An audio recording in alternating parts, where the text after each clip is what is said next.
നമ്മുടെ ശരീരത്തിന് ഏറ്റവും അത്യാവശ്യമായ ഒന്നാണ് വിറ്റാമിൻ B12 അഥവാ കോബലമിൻ. തലച്ചോറിന്റെ പ്രവർത്തനം, രക്തകോശങ്ങളുടെ നിർമ്മാണം, DNA സിന്തസിസ് എന്നിവയിലെല്ലാം ഈ വിറ്റാമിൻ വലിയ പങ്ക് വഹിക്കുന്നുണ്ട്. വിറ്റാമിൻ B12 ധാരാളമായി അടങ്ങിയ ഭക്ഷണങ്ങൾ ഏതൊക്കെയാണെന്ന് അറിയണ്ടേ? 1. Red meat. മാംസാഹാരം കഴിക്കുന്നവർക്ക് വിറ്റാമിൻ B12 ലഭിക്കാൻ ഏറ്റവും എളുപ്പവഴി റെഡ് മീറ്റ് ഉൾപ്പെടുത്തുന്നതാണ്. ഇത് ശരീരത്തിന് ആവശ്യമായ പോഷകങ്ങൾ കൃത്യമായി നൽകും. 2. മത്സ്യം. മത്സ്യങ്ങളിൽ വിറ്റാമിൻ B12 ധാരാളമുണ്ട്. പ്രത്യേകിച്ച് സാൽമൺ, മത്തി പോലുള്ള മത്സ്യങ്ങൾ ഭക്ഷണത്തിൽ ഉൾപ്പെടുത്തുന്നത് വിറ്റാമിൻ B12 ലഭിക്കാൻ വളരെയധികം സഹായിക്കും. 3. മുട്ട. മുട്ടയുടെ മഞ്ഞക്കരുവിലാണ് വിറ്റാമിൻ B12 കൂടുതലായി കാണപ്പെടുന്നത്. നമ്മുടെ ശരീരത്തിന് വളരെ എളുപ്പത്തിൽ ആഗിരണം ചെയ്യാൻ കഴിയുന്ന രീതിയിലാണ് മുട്ടയിൽ ഈ വിറ്റാമിൻ അടങ്ങിയിരിക്കുന്നത്. 4. പാലുൽപ്പന്നങ്ങൾ. വിറ്റാമിൻ B12 എളുപ്പത്തിൽ ലഭിക്കുന്ന ഏറ്റവും പ്രധാനപ്പെട്ട സ്രോതസ്സാണിത്. പാൽ, തൈര്, പനീർ, ചീസ് എന്നിവയിലെല്ലാം മികച്ച അളവിൽ വിറ്റാമിൻ B12 അടങ്ങിയിട്ടുണ്ട്. ഇറച്ചിയിൽ നിന്നോ മീനിൽ നിന്നോ ലഭിക്കുന്നതിനേക്കാൾ 3 മടങ്ങ് വേഗത്തിൽ പാലുൽപ്പന്നങ്ങളിൽ അടങ്ങിയ വിറ്റാമിൻ B12 നമ്മുടെ ശരീരത്തിന്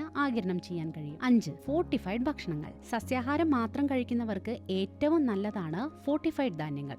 കൂടാതെ സോയ മിൽക്ക്, ആൽമണ്ട് മിൽക്ക് എന്നിവയിലും ഈ വിറ്റാമിൻ ചേർക്കാറുണ്ട്. ഇത് ഭക്ഷണത്തിൽ ഉൾപ്പെടുത്തുന്നത് ഗുണകരമാണ്. ശരീരത്തിന് തളർച്ച തോന്നുകയോ ഓർമ്മക്കുറവ് അനുഭവപ്പെടുകയോ ചെയ്യുന്നുണ്ടെങ്കിൽ വിറ്റാമിൻ B12 കുറവാണോ എന്ന് പരിശോധിക്കുന്നത് വളരെ നല്ലതായിരിക്കും. കൃത്യമായ ഭക്ഷണത്തിലൂടെ നമുക്ക് ഈ കുറവ് പരിഹരിക്കാം. അപ്പോൾ വീഡിയോ ഇഷ്ടമായാൽ ലൈക്ക് ചെയ്യാനും ഷെയർ ചെയ്യാനും സബ്സ്ക്രൈബ് ചെയ്യാനും മറക്കരുത്. ഹെൽത്ത് ആൻഡ് വെൽനസ് വിഷയങ്ങളിൽ നിങ്ങൾ അറിയാൻ ആഗ്രഹിക്കുന്ന കൂടുതൽ വിവരങ്ങൾക്കും വിശദാംശങ്ങൾക്കുമായി ഹാപ്പിയസ്റ്റ് ഹെൽത്തിന്റെ മലയാളം വെബ്സൈറ്റും ഫോളോ ചെയ്യാം.